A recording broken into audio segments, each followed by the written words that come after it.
Hello, friends, and welcome back to r/IDontWorkHereLady. Today, we've inherited 4 great news stories, and to warm up, we'll start with the smallest of them. I Don't Work Here, Lady, Vacation Edition.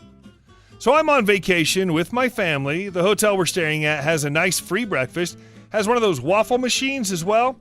We walk down to eat breakfast. I'm wearing Batman lounge pants and a t-shirt. I make everyone a waffle because dads are the best. Really, because I don't want the kids to start pushing each other around the hot metal. Anyway, after I hand the waffles off, I finally make mine and start to sit down when I hear, "I'd like 2 waffles." Obviously, I ignore it and sit down with my family. The lady follows me and says, "Didn't you hear me? I said I wanted 2 waffles." Me, "Yeah, I heard you. The breakfast is self-serve. You gotta make them yourself." Crazy lady, "I just saw you hand out waffles to these people. Get off your butt and do your job." Me, "These people are my family. I don't work here. I'm on vacation, just like you." Crazy lady, "Listen here, you lazy." Crazy lady's kid, "Look, Mommy, he's wearing Batman pants." She looks down, sees my pants, it finally clicks, and she starts to make her breakfast. Her husband walks up afterwards and tells me he's sorry and offers to buy us lunch on him. He hands me a 20 and says sorry again. Well, with a wife like that, this guy should have packed 20s in his pocket that he gives out all day long. And our second story. You just watched me on stage. I'm not the bartender, remember?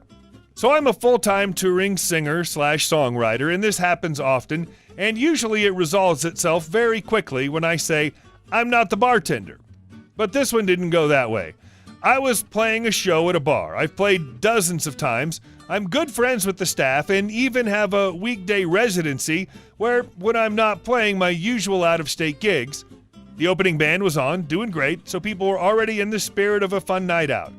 We're about 30 minutes from our showtime, and I just wanted to refill my soda water. I was standing at the end of the bar in the doorway of the folding bar top door, talking with one of the bartenders and the cook while in between their fast-paced service. Thankfully, the bar was filling up for the show, and they were getting more and more slammed. There was a problem with the CO2 tank, or whatever makes the soda water come out of the gun, so the manager/owner was in the back handling it, and I was patiently waiting, shooting the bull between their back and forth walking to fill orders. Unfortunately, the line was stacking up because of the non-functioning soda gun.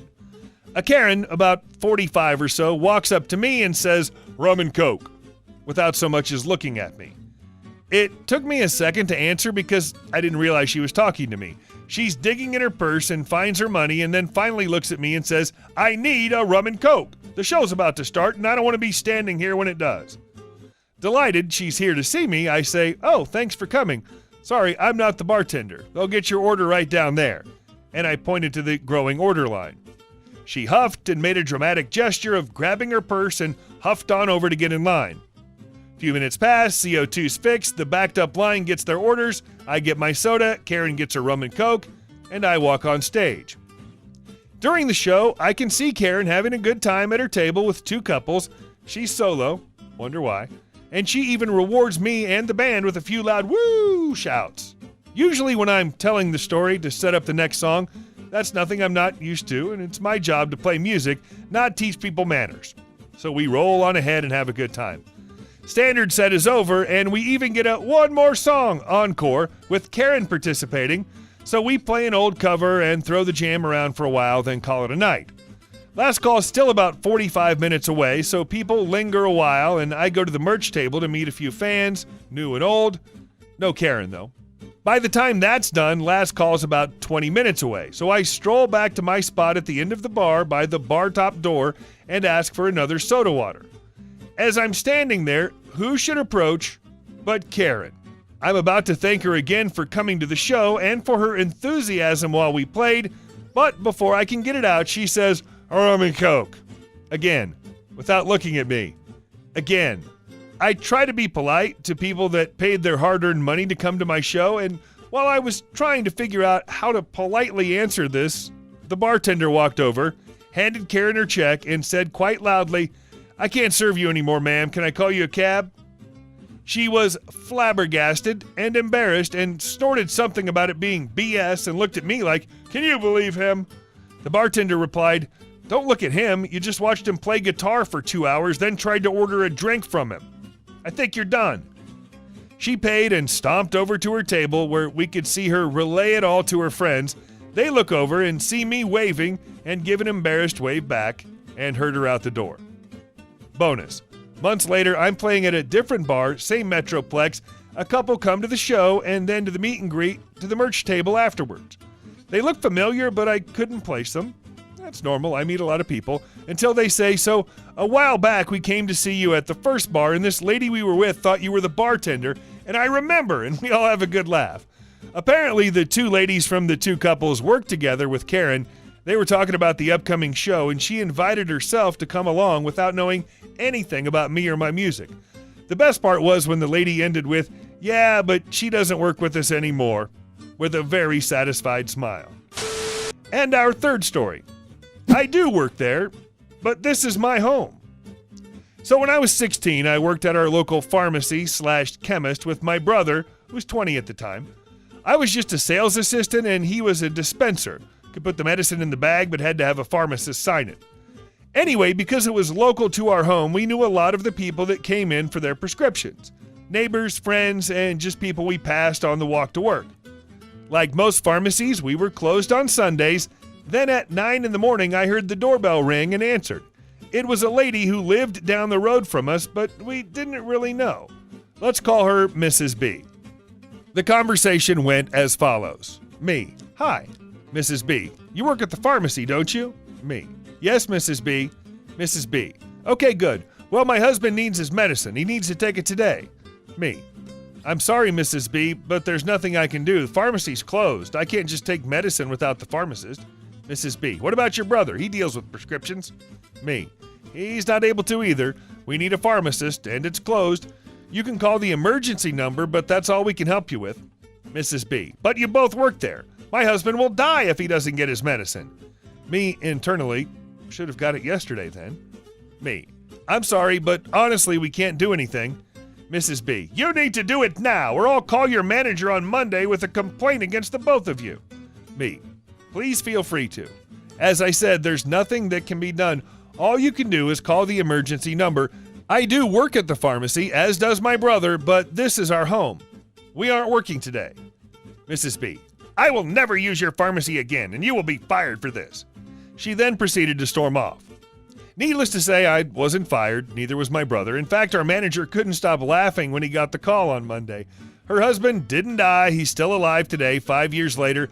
A lot of people try to use the death card to get their medicine faster. Doesn't work unless it is urgent, and a little secret. We know if it's urgent. I have a lot more pharmacy stories, but they're for another post. And for dessert, the fourth story. The idiot was going to get hurt. Where I live, we have to drive our recyclables to a central place where there are multiple containers for each type of material. These containers are huge, having the length and width of a full ocean-going shipping container and about 7 feet tall. They have a single massive lid on top that's lifted partially open about a foot for people to insert things over their sides. Not everyone can reach that high, so there are small step stools available. The containers are all arranged in rows and clearly marked. There's another adjacent area where bottles and can deposits can be redeemed.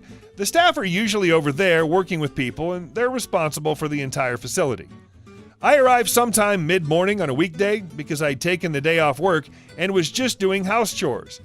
I had a crazy amount of cardboard after having decluttered the garage and thrown a lot of stuff out over the prior few weeks. So I'm parked next to a cardboard container and wordlessly pushing in my flattened cardboard. There are a few other pieces on the ground right near me that someone else left. I also put those into the container and head back over to my vehicle to get another load. An irritated male voice catches my attention. Let him be known as Joe. "Joe, you're putting it in all wrong. You're making a huge mess. You deaf? Don't they train anyone around here?" I'm now looking to see where the voice is coming from. I see him. He's a handyman type in his late 50s or early 60s in need of a haircut, driving a beat-up old pickup with all sorts of random stuff in the bed. Joe: "Finally got your attention. You too afraid to get your hands dirty and do real work?" Me: "What are you talking about?" Joe: Look! He pointed around at various items on the ground. Joe, look! He pointed to a piece of cardboard sticking out from a different container than the one I'm using. Me, why are you even talking to me about this? None of that's my job. I go back to what I was doing and ignore him. Joe muttered something I couldn't quite hear and shuffled away. A few minutes pass by and I'm done. I close the back of my vehicle and lo and behold, he's back with someone in tow. The other person's wearing a fluorescent safety shirt with the name of the facility printed on it. The employee, Kiani, looks to be in his early 20s and has no idea what's going on. Joe, there he is. That's the guy that won't do his job. Kiani, who, him? Pointing at me. Joe, wow, is everyone stupid here? How hard is it to get off your fat butt and do some real work? He grabbed cardboard from the ground and tried and failed to get it all the way into the container, tried again and failed, and is now very physically agitated. I'm not the skinny guy I used to be, but I'm not that fat yet. Kiani is, however, very heavy, but in more dangerous local boy kind of way. He's also not reacting very well to the insults. Me, hey, slow down. First of all, I don't work here. Joe, yes you do. You helped unload that car. He pointed at my car. Me, that's my car, you idiot. Kiani, looking at Joe emotionlessly. Tell me again what you said. Me, also looking at Joe. Get in your truck now, leave, don't come back. You're about to get the crap kicked out of you. Joe seemed to realize the truth of where this was going with this employee. He left, spinning his tires a bit on the gravel. Hey guys, thank you all for watching the video to the end, and I'll see you in the next one.